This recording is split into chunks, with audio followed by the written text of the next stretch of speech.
ചില പെണ്ണുങ്ങളുടെ സ്വഭാവം ഭാര്യമാരുടെ സ്വഭാവം ഇഷ്ടപ്പെടാതെ വന്നാൽ ആ അനുസരണക്കേടിനെ നീ ഭയപ്പെട്ടാൽ എന്തായിരിക്കണം നിന്റെ സമീപനം ആ ഭാര്യയോട്?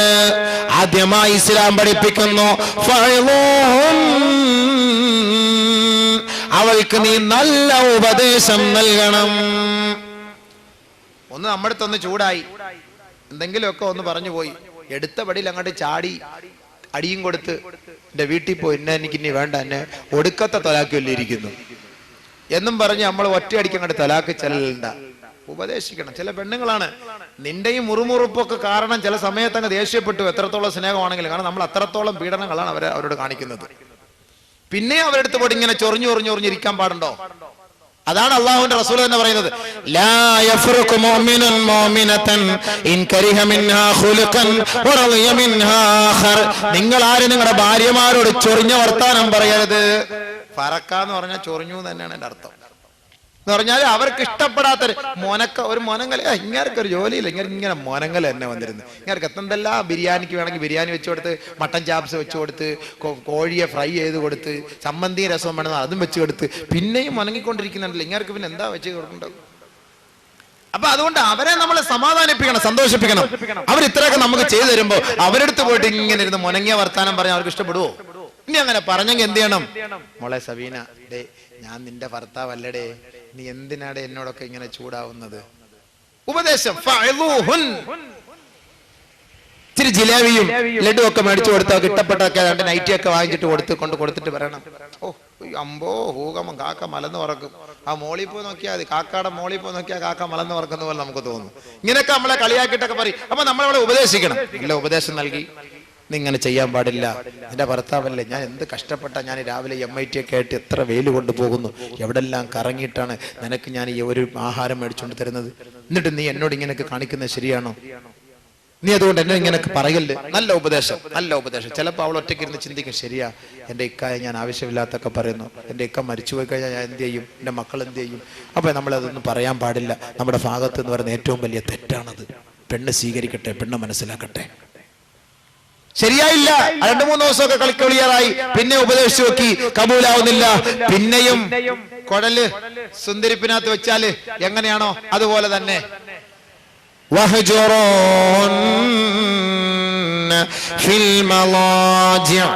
കിടക്കയിൽ നിന്ന് മാറിക്കിടക്കണം. വീട്ടിൽ വെച്ച് എന്നെ മിണ്ടാതിരിക്കണം. വീട്ടിൽ വെളിയിറങ്ങി പോകുമ്പോ മിണ്ടിട്ടേ പോകാവേ. ചിലപ്പോ മിണ്ടാതെ ഇറങ്ങിപ്പോകുന്ന വഴിയിലെങ്ങാനും വണ്ടി ഇടിച്ച് മരിച്ചു പോയാൽ അല്ലാഹു കാക്കട്ടെ, ഭാര്യയുമായി ഭർത്താവുമായി ബന്ധമില്ലാതെ, മിണ്ടാട്ടമില്ലാതെ, ഉരിയാട്ടമില്ലാതെ മരണപ്പെട്ടു പോയാൽ അവർ നരകത്തിലാണ്. ഒരു ഭർത്താവ് മരിക്കുമ്പോൾ ഭാര്യ ആ ഭർത്താവിനെ കൊണ്ട് പൊരുത്തപ്പെട്ടിട്ടില്ല എങ്കിൽ അവൻ നരകത്തിലാണ്.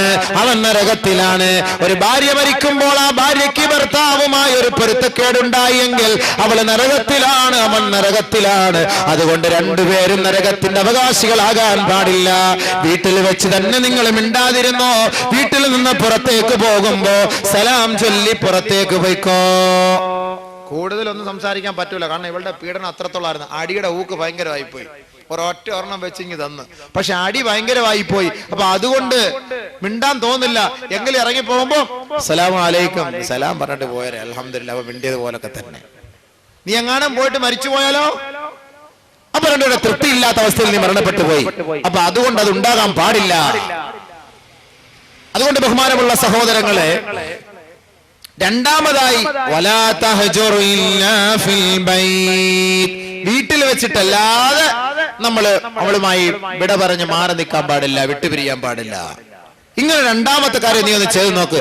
ഒരുമിച്ച് കിടക്കരുത്, ബെഡ്റൂമിൽ നിന്ന് മാറി കിടക്കണം, അടുത്ത മുറിയിൽ. അല്പമെങ്കിലും നിന്നോട് സ്നേഹമുള്ള പെണ്ണാണ് എങ്കിൽ തീർച്ച ഇവൾ നിന്നെ തിരക്കി നീ കിടക്കുന്ന ഭാഗത്തേക്ക് വരും. 10-15 ദിവസം കിടന്നിട്ടും അവക്ക് സുഖം, ഇങ്ങോട്ടെങ്ങും തിരിഞ്ഞു നോക്കുന്നുമില്ല, നമ്മുടെ മുറിയിൽ അവള് കൊട്ടുന്നുമില്ല, അവള് ആള് ഇല്ലെത്തിയാൻ തോന്നല്ലോ എന്ന് മനസ്സിലാക്കിയ ഒരു പൊട്ടാസ് കൊടുക്കാം. എന്ന് പറഞ്ഞാൽ മൂന്നാമത്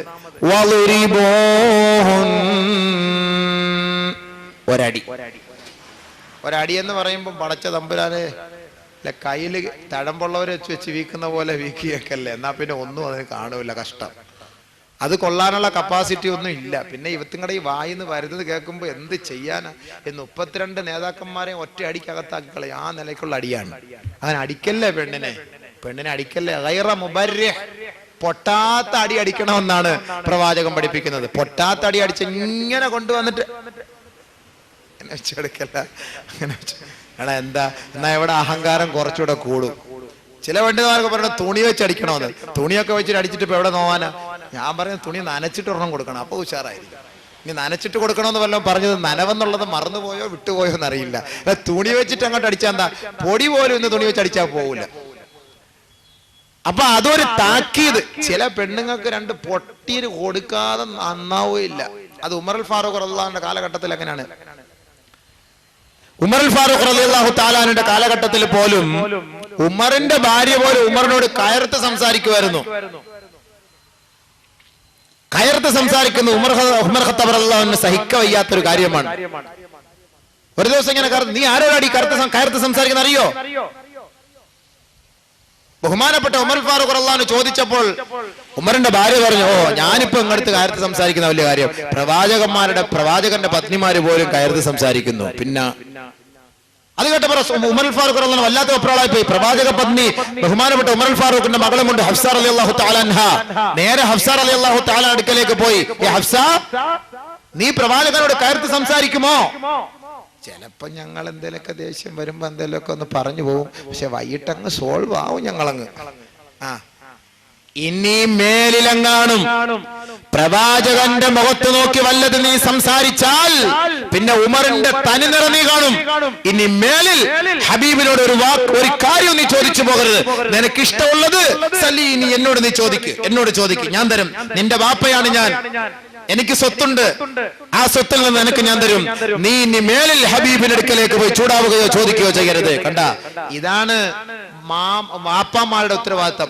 ഭർത്താവിന് നേരെ പെണ്ണ് വല്ല ചാട്ടവും നടത്തിയിട്ട് വീട്ടിൽ വന്നിട്ട് വാപ്പിച്ച അയാളെ എനിക്ക് ഇഷ്ടമല്ല, അയാളെ അടിക്കുന്നു ഇടിക്കുന്നു കുത്തുന്നു ഒക്കെ പറയുമ്പോ ഇയാൾ ഇവിടുന്ന് 5-6 വാടക ഗുണ്ടകളെയും കൊണ്ടുപോയി അയാളെ അടിക്കലല്ല വേണ്ടത്.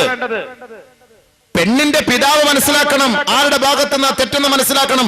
ആദ്യം പെണ്ണിന്റെ പിതാവ് അവളെ വിളിച്ച് ഉപദേശിക്കണം. മോളെ, കല്യാണമാണ്, ഞാനും പെണ്ണ് കെട്ടിയിട്ടൊക്കെയാ നീ വന്നത്, പക്ഷെ ഞങ്ങളുടെ ജീവിതത്തിൽ ഒരുപാട് അസ്വസ്ഥതകൾ ഉണ്ടായിട്ടുണ്ട്, അതൊക്കെ അഡ്ജസ്റ്റ് ചെയ്ത് ജീവിക്കണം.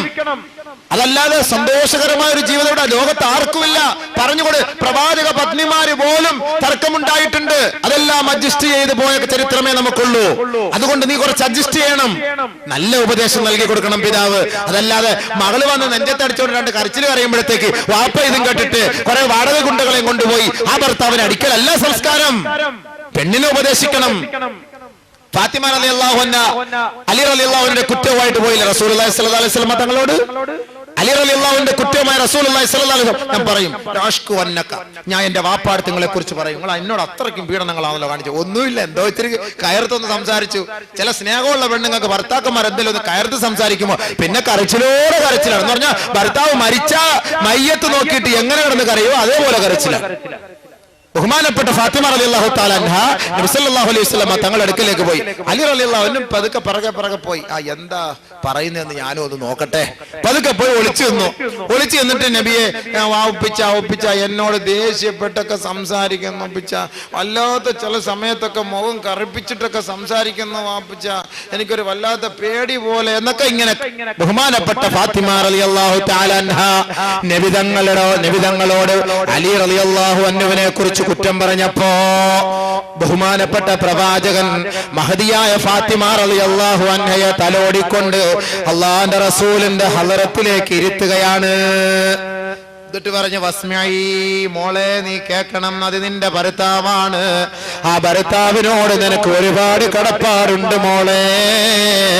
ഒരു ഭർത്താവിന് നീ എത്രത്തോളം കടപ്പാടെന്ന് വെച്ചാൽ, ആർക്കെങ്കിലും സുജൂദ് ചെയ്യാൻ അല്ലാഹു അല്ലാതെ ഒരു മഖ്ലൂക്കിന്റെ മുന്നിൽ സുജൂദ് ചെയ്യാൻ ഒരു അനുവാദമുണ്ടായിരുന്നുവെങ്കിൽ എല്ലാ സഹോദരിമാരോടും അവരുടെ ഭർത്താക്കന്മാർക്ക് സുജൂദ് ചെയ്യാൻ ഞാൻ കൽപ്പിക്കുമായിരുന്നു. അത്രത്തോളം ഉത്തരവാദിത്വം ഉത്തരവാദിത്തമാണ് ഭർത്താക്കന്മാരോട് എല്ലാ ഭാര്യമാർക്കുമുള്ളത്. അതുകൊണ്ട് നിന്റെ ഭർത്താവിന്റെ ഭാഗത്തു നിന്ന് വല്ല ന്യൂനതകളും വന്നു പോയാൽ അതെല്ലാം ക്ഷമിക്കണം മോളെ ഫാത്തിമ, സഹിക്കണം മോളെ ഫാത്തിമ. ഭർത്താവിന്റെ മുഖത്ത് നോക്കി കയർത്ത് സംസാരിക്കല്ലേ ഫാത്തിമ. നല്ല ഉപദേശങ്ങൾ കുറെയൊക്കെ നൽകിയതിനു ശേഷം ബഹുമാനപ്പെട്ട ഫാത്തിമ റളിയല്ലാഹു തആല പറഞ്ഞു, ഇല്ല വാപ്പ, ഇനി മേലിൽ നീ എന്ത് ചെയ്താലും ഞാൻ ഒന്നും പറയില്ല, ഞാൻ മിണ്ടൂല, ഞാൻ ബുദ്ധിമുട്ടിക്കൂല, ദുആ ചെയ്യണം എന്ന് പറഞ്ഞിട്ട് പോയി. അലി റളിയല്ലാഹു അൻഹു പിറകി വന്നു, ഫാത്തിമയുടെ അടുക്കലായിട്ട് വന്നിട്ട് പറഞ്ഞു, ഫാത്തിമ വാ ഇവിടെ, ഇനി മേലിൽ ഞാൻ നിന്നെ ഒന്നും പറയില്ല കേട്ടോ, ഞാൻ ഇത്ര പ്രതീക്ഷിച്ചില്ല. നീ നമ്മളൊക്കെ ഒരു ചെറിയ തമാശക്ക് അങ്ങോട്ടും ഇങ്ങോട്ടൊക്കെ പറയുന്നു പറഞ്ഞിട്ട് നീ അങ്ങനെ ഓടിപ്പോട്ടി പരാതിന്റെ വീട്ടിൽ കൂടി പറയേണ്ട കാര്യമുണ്ടോ? നീ മേലിൽ ഞാൻ ഒന്നും പറയില്ല. പാവം അറിവില്ലായിരുന്നു, അങ്ങനെ പറഞ്ഞുപോയി പക്വതക്കുറവ് കൊണ്ട്.